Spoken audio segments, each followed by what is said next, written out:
Davos दौऱ्यावरून आदित्य ठाकरेंनी टीका केली आहे। ठाकरेंच्या टीकेला नरेश मस्केंनी उत्तर दिले। आदित्य ठाकरेंच्या टीकेचा समाचार घेतलेला आहे त्यांनी।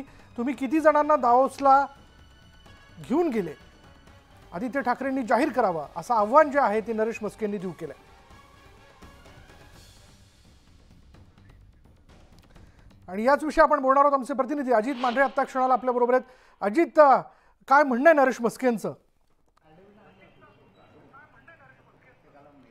विशाल, खरे तर नरेश मस्के यांनी आदित्य ठाकरे यांना एक मोठा प्रश्न केलेला आहे किंवा एक त्यांच्यावरती गंभीर आरोप केलेला आहे की ज्या वेळेस उद्धव ठाकरे यांची परिस्थिती क्रिटिकल होती, त्यांच्यावरती गंभीर आजाराचा उपचार सुरू होते किंवा त्यांचं ऑपरेशन होतं, या काळामध्ये दावोसला गेले, तिथून परत मुंबईत आले, नाही तिथून पुढे जाऊन कुठेतरी बर्फामध्ये खेळायला गेले आणि त्यावेळेस त्यांच्यासोबत कोण होतं?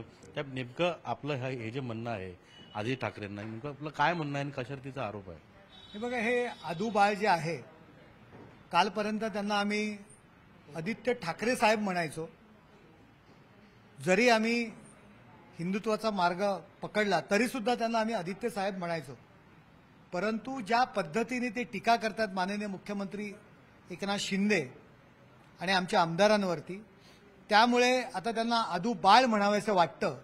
कारण बालिश चाळे आणि बालिश बडबड ते करतायत।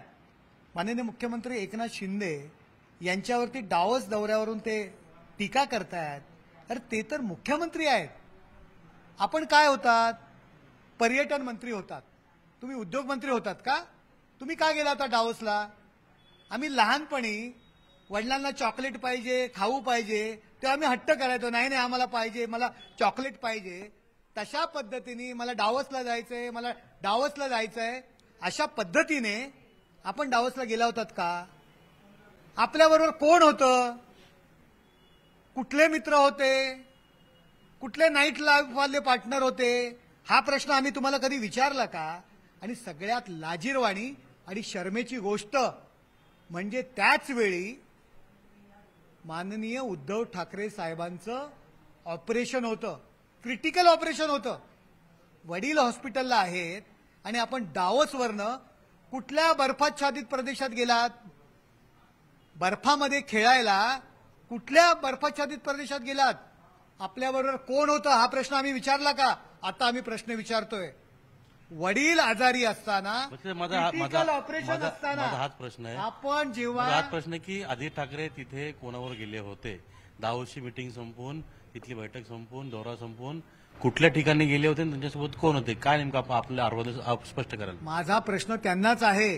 दावोस दौऱ्यावरती आपण टीका करताय, आपण पर्यटन मंत्री, उद्योग खात्याशी आपला काही संबंध नाही। आपला जो आरोप आहे, माझा आरोप आहे, वडील हॉस्पिटलमध्ये असताना, क्रिटिकल ऑपरेशन असताना, मी तुम्हाला सांगतो ठाणे महानगरपालिकेमध्ये मी महापौर होतो, नगरसेवकांची बाहेर आम्ही प्रशिक्षण शिबिर लावलं होतं, परंतु उद्धव साहेब हॉस्पिटलमध्ये आहेत, त्यांच्यावर शस्त्रक्रिया होणार आहे।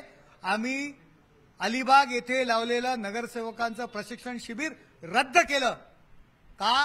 तर आपले पक्षप्रमुख हॉस्पिटलमध्ये आहेत, त्यांच्यावर कठीण शस्त्रक्रिया आहे आणि स्वतःचा मुलगा वडिलांना एकटा हॉस्पिटलमध्ये सोडून कुठल्या बर्फाच्छादित प्रदेशात आपण गेला होतात आणि कोणाकोणाबरोबर गेला होतात? हा माझा आरोप आहे। हा प्रश्न तुम्ही त्यांना विचारा।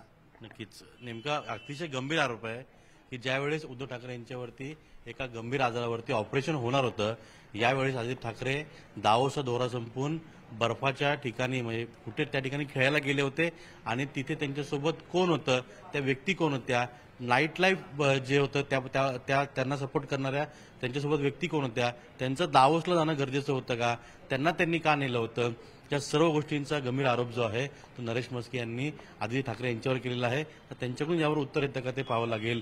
पण एकंदर दावोस दौऱ्यावरून विशाल आपण जर पाहिलं तर मोठ्या प्रमाणामध्ये आरोप प्रत्यारोप जे आहेत आणि यामुळे एकमेकांचे ते गौप्यस्फोट केले जात आहेत। आणि आता आदित्य ठाकरे हे बर्फामध्ये कोणाबरोबर खेळत होते वडील ऍडमिट असताना, हे या प्रश्नाचं उत्तर तिथून येणं अपेक्षित आहे, कारण का मस्के यांनी हा एक गंभीर आरोप केला आहे। धन्यवाद अजित या सगळ्या संवादाबद्दल। बघूयात या विषयाला घेऊन आता खुद्द आदित्य ठाकरे काय उत्तर देतात।